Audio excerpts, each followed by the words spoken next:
Hai semua, kembali lagi bersama Jurnalis Fakta Dunia, channel yang membahas berbagai fakta dan hal menarik di dunia. Saat ini banyak negara yang membuat proyek pembangkit listrik tenaga angin di tengah laut.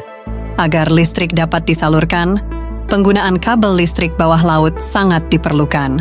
Kabel bawah laut ini merupakan kabel yang sangat kuat dengan ukuran besar dan memiliki banyak lapisan pelindung di dalamnya. Berikut ini adalah proses singkat pembuatan kabel daya bawah laut. Kabel listrik bawah laut kebanyakan dipasang dengan menggunakan kapal khusus. Ukuran diameter kabel bawah laut ini sangat besar, apalagi jika kabel tersebut memiliki beberapa kabel di dalamnya yang disatukan. Bagian-bagian di dalamnya meliputi insulasi konduktor, penghalang air, pelindung, sisi luar, dan propeller. Konduktor pada kabel listrik merupakan bagian penting yang berguna untuk menghantarkan arus listrik. Konduktor ini biasanya terbuat dari aluminium atau tembaga, namun pada umumnya yang sering digunakan adalah tembaga. Tembaga untuk konduktor ini berasal dari ekstraksi biji tembaga dari dalam bumi, yang kemudian diolah menjadi tembaga murni melalui proses yang sangat panjang. Untuk membuat konduktor kabel listrik koper murni atau tembaga, dengan tingkat kemurnian 99,9% yang diproses menjadi gulungan kawat tembaga. Selanjutnya adalah proses wire drawing, yaitu penarikan material konduktor dengan menggunakan mesin drawing. Pada proses ini berfungsi untuk memperkecil ukuran tembaga sehingga mendapatkan ukuran yang sudah ditentukan, dan nantinya tembaga tersebut akan dimasukkan ke dalam roll. Kemudian setelah itu masuk ke proses stranding konduktor. Pada proses ini, beberapa kawat tembaga dimasukkan ke dalam mesin stranding untuk dipilin. Mesin stranding akan berputar sehingga kawat tembaga menjadi satu bagian dan menjadi sebuah konduktor stranding. Setelah menjadi konduktor pilin, dilakukan proses isolasi, yaitu proses pembungkusan konduktor pilin dengan menggunakan mesin khusus yang disebut mesin extruder. Mesin ini berfungsi untuk membungkus konduktor dengan polimer yang telah dilumatkan oleh skru. Skru merupakan bagian dari mesin extruder untuk melumatkan traumatic XLPE atau cross-link polyethylene. Nantinya ketika konduktor stranding sudah dibungkus, kemudian diberi air agar suhunya mendingin. Setelah konduktor diisolasi, konduktor akan dibungkus lagi dengan lapisan lead set dan PI set menggunakan mesin extruder lagi. Lead set berfungsi sebagai penghalang air yang mencegah air masuk ke dalam konduktor.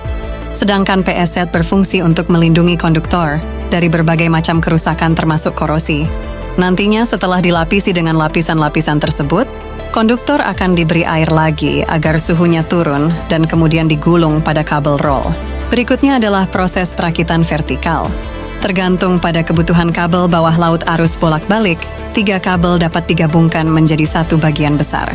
Ketika kabel-kabel tersebut sudah menjadi satu kesatuan kabel yang besar, maka kabel tersebut akan diberi pelindung, yaitu proses pembungkusan kabel dengan menggunakan kawat baja.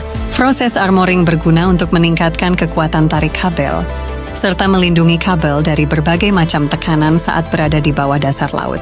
Kemudian setelah dilapisi, kabel dibungkus lagi dengan menggunakan lapisan yang terbuat dari polietilena hitam.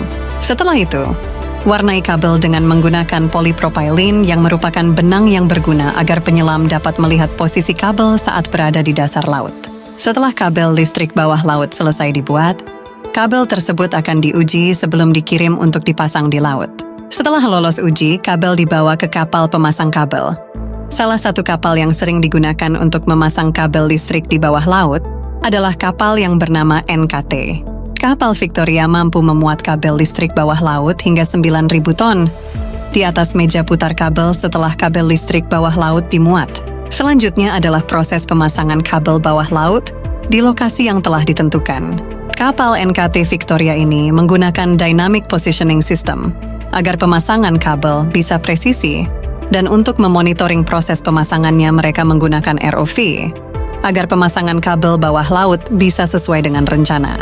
Ketika kabel listrik telah dipasang di bawah laut, kabel kemudian ditarik ke daratan untuk dihubungkan ke fasilitas darat. Nantinya sistem pada kabel tersebut akan menjalani pengujian akhir sebelum diserahkan kepada konsumen. Selain digunakan untuk memasang kabel bawah laut, kapal NKT Victoria juga digunakan untuk memperbaiki kabel listrik bawah laut yang rusak.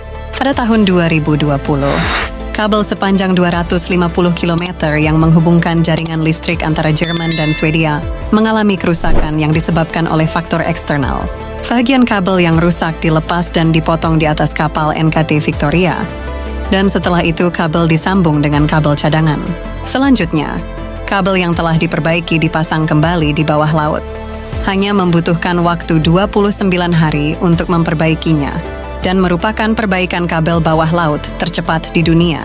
Perbaikan kabel bawah laut juga dapat diperbaiki secara langsung oleh penyelam dengan menggunakan habitat yang terbuat dari baja tahan karat. Setelah habitat dipasang, bagian dalam habitat akan dikeringkan sehingga proses perbaikan dapat dilakukan oleh penyelam. Di dalam habitat ini terdapat lubang tangan yang memiliki sarung pelindung.